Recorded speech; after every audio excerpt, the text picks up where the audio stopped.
So, Noel, tell us about the assassination of JFK. Who did it and why? Well, when I got interested in being a man in black after meeting Kennedy and he was going to come to my place, we were going sturgeon fishing. It hit me hard. And I kept thinking about things dad did. And I wanted to find out who did it. So I actually targeted getting into Intel, the top of Intel, which is Men in Black. And so, and when I got in, actually, I made it to the top. And people didn't know it, but our most secret documents were actually in Germany at the military base that was Hitler's that we couldn't find and bomb. We turned it into ours. And when I made internal affairs, all the records were open to me.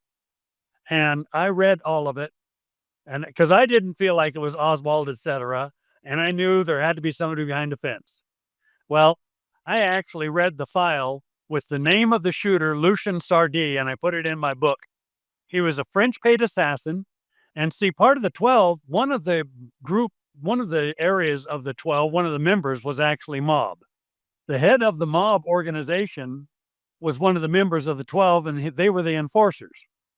That's why there was so much mob involvement. And after all the mob involvement came out, they said, okay, we better start training our own. So then they started training the CIA to be their hitmen. And the CIA is the hit group of the 12 today. But so I'm looked in all of that, and I saw Lucien Sardy was a French paid assassin given Secret Service credentials. Well, if people saw some of the interviews that have happened, they interviewed the cop, and the cop saw a guy behind the fence in a black limo or whatever, and there was a briefcase on his hood. Well, I'm very familiar with the 9mm sniper rifle, and the 9mm bullet has a bubble in it. Well, MJ12 likes using the term magic. They got Oswald. He set him up as a patsy. He wanted to be CIA.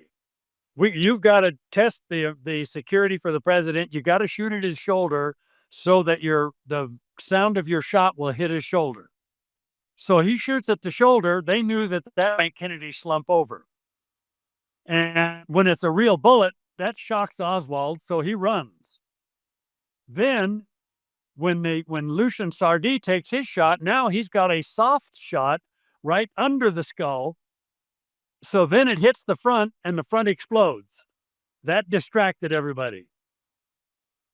But it was Lucien Sardy was the actual shooter.